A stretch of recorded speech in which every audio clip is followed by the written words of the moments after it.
Good morning, student. Today we will start our 10th standard history and political science, chapter number 3, applied history. We have seen in a first part. In first part, we have seen about what is applied history and research in a various field. जैसे कि हमने psychology देखी, technology देखी, art देखा, management studies देखी, बहुत सी चीजें देखी. Now today we will start our 3.4. In 3.3, we have seen applied history and oral presentation. Means our present means हमारे प्रेजेंट में अप्लाइड हिस्ट्री की क्या इंपॉर्टेंट पार्ट्स होते हैं, किस तरह से होता है, वो भी हमने देखा. Now we can see the 3.4 management of culture and natural heritage. अब नेचुरल और कल्चरल हेरिटेज को किस तरह से उन्होंने सजोया है, संभाल के रखा है, we have scene.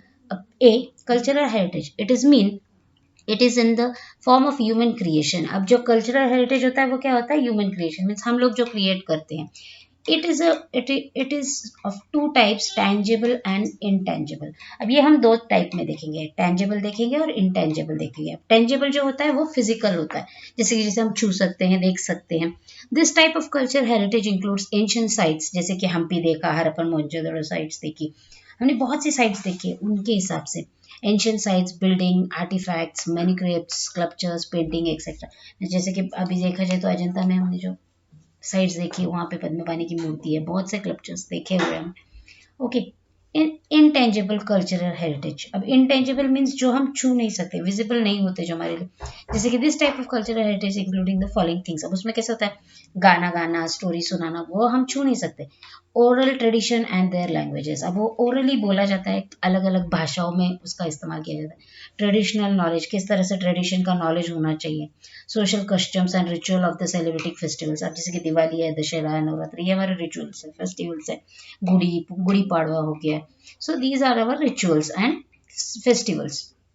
Style of performing art. अब जैसे कि कोई सिंगर है तो वो किस तरह से परफॉर्म करते हैं, कैसे आर्ट्स होते हैं उनमें, किस तरह की कला होती है. Create certain traditional skills. अब किस तरह की ट्रेडिशनल स्किल्स होती है. communities group who represent such traditions, costumes and skill. अब किस तरह से कम्युनिटीज उन्हें प्रेजेंट करते हैं, ग्रुप में कैसे रिप्रेजेंट किया जाता है ट्रेडिशंस को, किस तरह, जैसे कि हम कह सकते हैं नववार साड़ी हो गई, या फिर नवरात्र में गुजरात के लोग रचोली, जिस तरह से ट्रेडिशंस इसका फॉलो अप में लाया जाता है. B natural heritage. Natural heritage, the concept of a natural heritage gives importance to the thought of biodiversity. It's include the following things. अभी बायोडाइवर्सिटी मीन्स देखा जाए तो जो नेचुरल हेरिटेज साइट, जैसे कि हमारे सह्याद्री के हो गए, वेस्टर्न घाट हो गया, वो नेचुरल हेरिटेज साइट है. जैसे कि फोना एंड फ्लोरा, अभी जैसे कि एनिमल्स और पेड़ पौधे. Ecological and geomorphic characteristics which is crucial for sustaining the flora and fauna of the particular region. अब जैसे कि मैं एग्जांपल बताती हूँ आपको, टाइगर की संख्या कम होती जाए. अगर हमने हमारे इंग्लिश का चैप्टर पढ़ा होगा ग्रेट इंडियन बस्टर्ड 6 स्टैंडर्ड में, तो वो पक्षी भी कम होते जा रहे हैं. तो इस तरह से फोना मीन्स एनिमल्स और फ्लोरा मीन्स पेड़ पौधे, तो वो भी हमें सजो के रखने पड़ते हैं कि खत्म होती जा रही है वो प्रजातियां जो हमें दिखती नहीं है, हमें पता नहीं चलता है.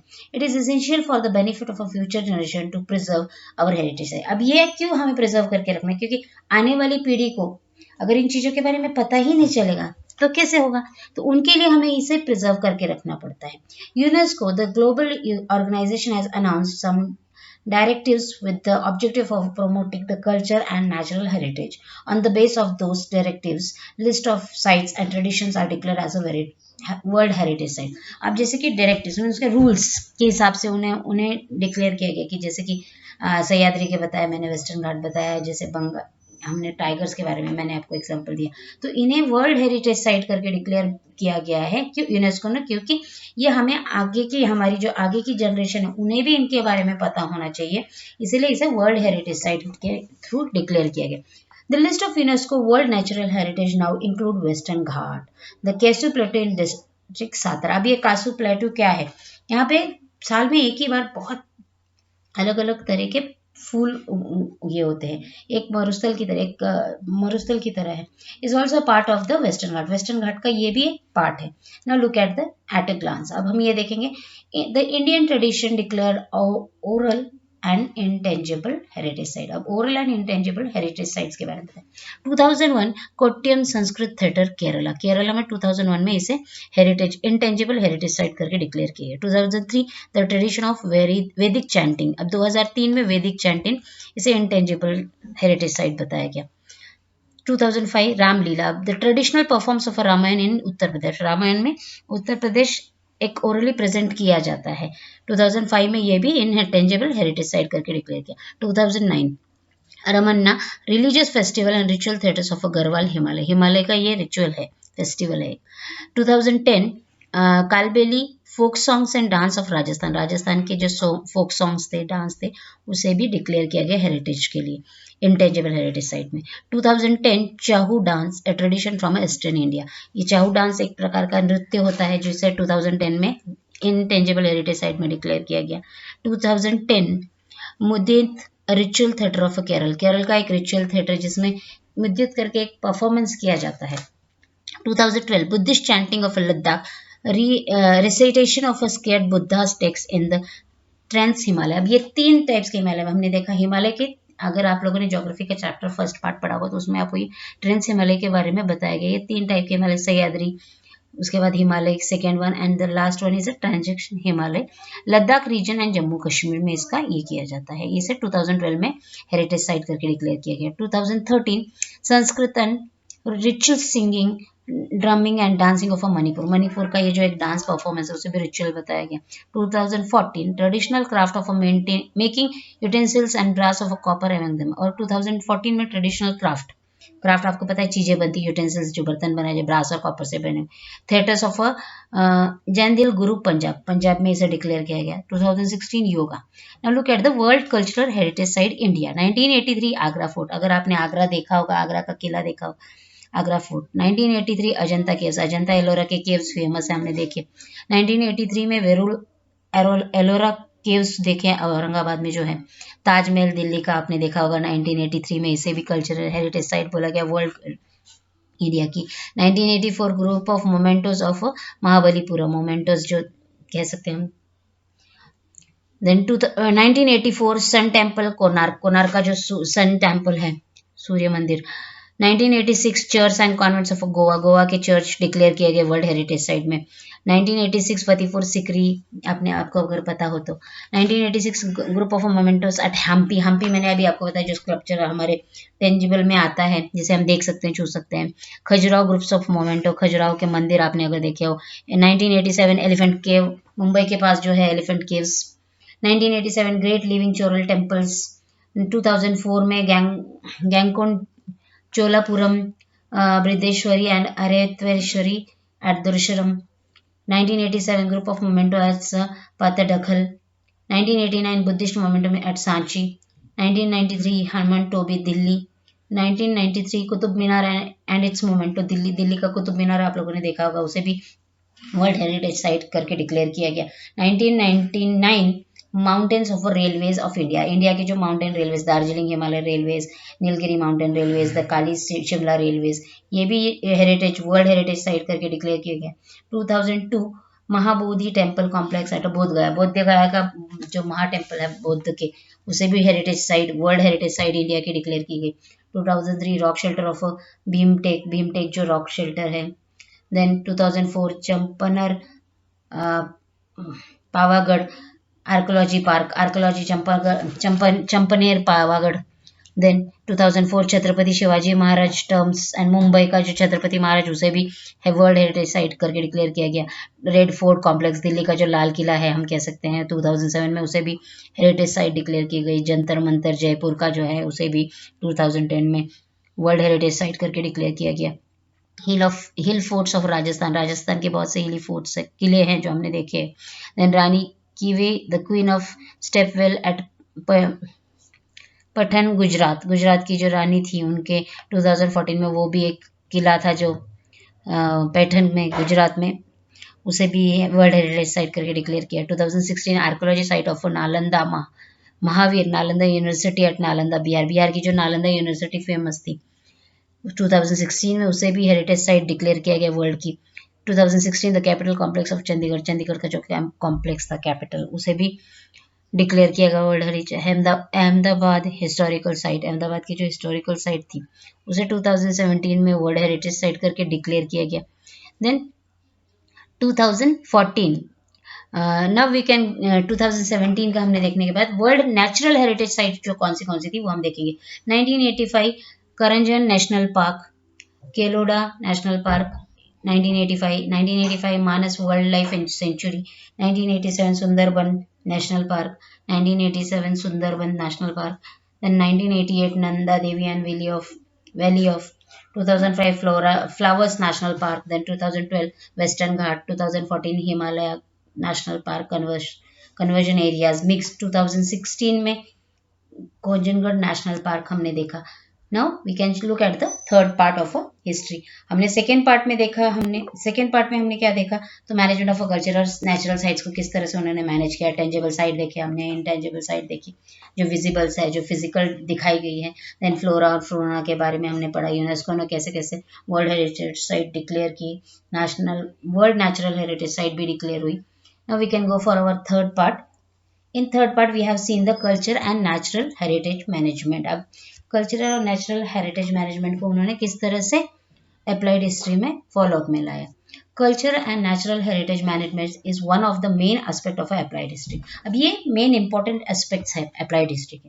The work of convergence and preservation of the cultural heritage falls under the jurisdictions of the archaeological survey of India and India state department of the archaeology. अब ये जो है आर्कोलॉजी के जो डिपार्टमेंट है, ये वर्ल्ड के जो है उनके जुडिशंस में मीन्स उनके अधिकार में ये सारे वर्ल्ड के जो कल्चरल और नेचुरल हेरिटेज साइट्स थी उसका मैनेज करने का सब कुछ उनके हाथ में था, right. Beside INTACH India national trust of art and culture heritage site. अभी से शॉर्ट में बताया, देखिए INTACH means India natural trust, एक natural trust, Indian natural trust थी जिन्होंने arts and cultural heritage sites को प्रिजर्व करने के लिए मीन्स जो हम कहते हैं सजो के रखने के लिए, उनमें जो कुछ भी खराबी हो या नुकसान हो तो उसे क्लियर करने के लिए उनके हाथ में ये सारे जुडिशंस में राइट्स दिए गए।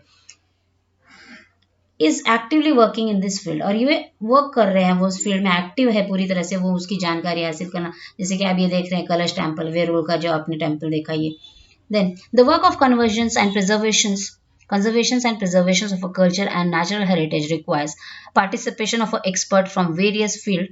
They need to be delay aware of the cultural, social and political histories of the heritage sites. अब जैसे कि वहाँ के एक्सपर्ट हैं, उन्होंने उसके बारे में जानकारी लेना, वेरियस फील्ड्स के बारे में उनके पास जानकारी रखना, देन उसमें जो भी नुकसान हो उसको किस तरह से प्रॉपरली हैंडल करना। They need to be daily aware of a culture, social and political histories of a heritage site. Principles of applied history are useful in creating the awareness among them thus. अब principles क्या, rules उन्होंने क्या बनाया कि उससे किस तरह से अवेयरनेस रहे, मीन्स जानकारी रहे, किस तरह से उसे समझाया जाए।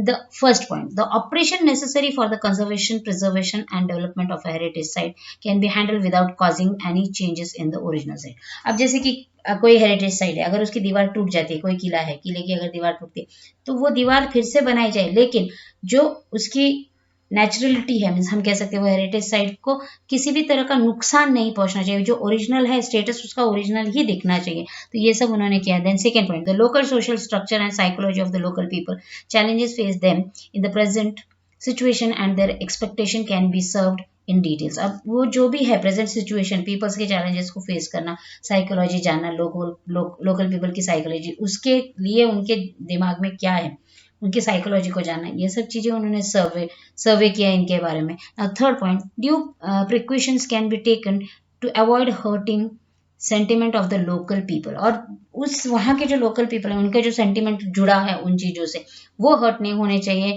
While completing the projects of conservation, preservation and development of heritage site, जो भी डेवलपमेंट करना है लेकिन आजू बाजू जहाँ उस एरिया के लोगों के उनके उनके सेंटिमेंट्स को धक्का नहीं पहुंचना चाहिए, उन्हें परेशानी नहीं होनी चाहिए, उनकी जानकारी लेके उनका सर्वे करके इन सब चीज़ों की ये करनी चाहिए। Then we can go for a fourth point, participation of the local people in the project can be facilitated, और तो और वहाँ के लोकल पीपल को भी इसमें इंक्लूड कर लेना चाहिए, उनसे जानकारी लेनी चाहिए।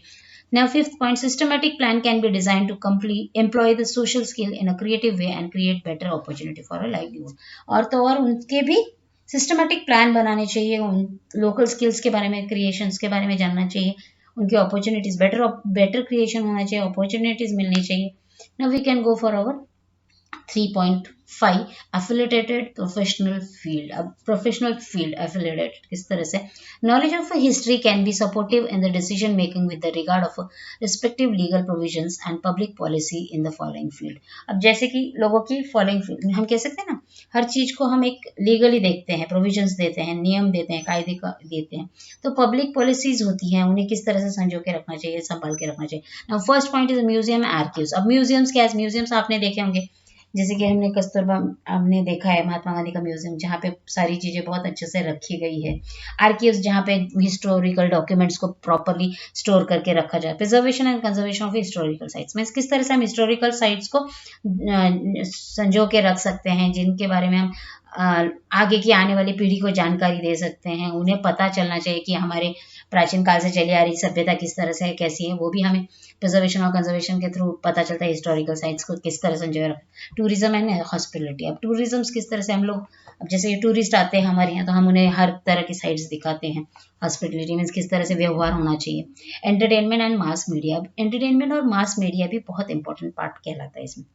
Do you know the earliest museum 6th century BCE in the world was discovered during the excavations at the city of Uri in Mesopotamia. अब 6th सेंचुरी में, छठी सेंचुरी में BCE में वर्ल्ड वॉज डिस्कवर, वर्ल्ड ने एक discover किया यूरे नाम की, यूरे in the Mesopotamia, एक वर्ल्ड म्यूजियम ये किया जो मेसोपोटामिया में था, उसका नाम था यूरे, UR.